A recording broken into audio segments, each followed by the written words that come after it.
Hey Yoga Mamas. Today I'm going to share a sequence for landing. So that's been our seasonal theme, is landing on our mats. And the previous seasonal theme I had in the fall was about falling. And that was all about letting go of rigidity and kind of playing with gravity.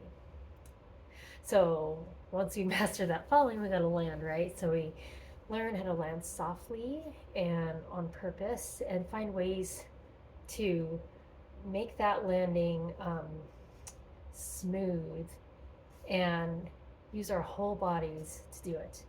So in a previous post, I talked about Virabhadrasana 1, which is Warrior 1.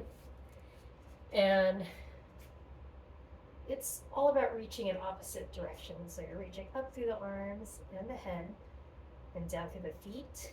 So stretching in both directions so that you can stay rooted and lifted at the same time. So here in this sequence, we're going to use those same principles of reaching up and rooting down at the same time so that we can land softly. So go ahead, if you're going to follow along, get on your mat. If you're just going to watch now and then try it later, that also works. Stay Tadasana, which is standing pose. Let yourself settle there with an exhale.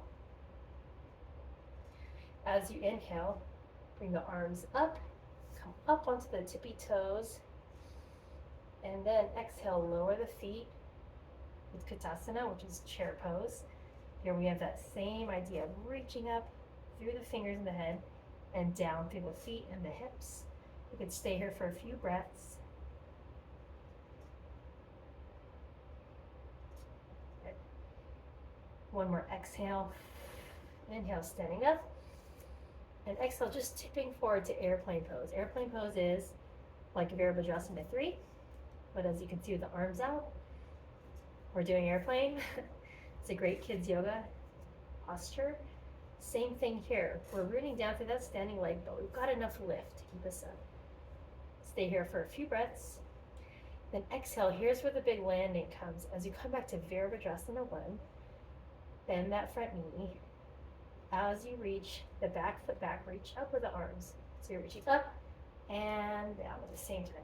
Virabhadrasana 1. And just let yourself be here and enjoy it. You can let your arms relax if you need to, and then bring them back up whenever you're ready. But after a few breaths here, slowly come forward into a modified Ardha Chandrasana. Ardha Chandrasana is normally touching the ground with this bottom hand. You're just gonna let it dangle. The top arm goes up. See, I'm not perfect with straight legs. I'm just kind of balancing on that standing leg and just lifting my limbs in a way that's comfortable and keeps me steady.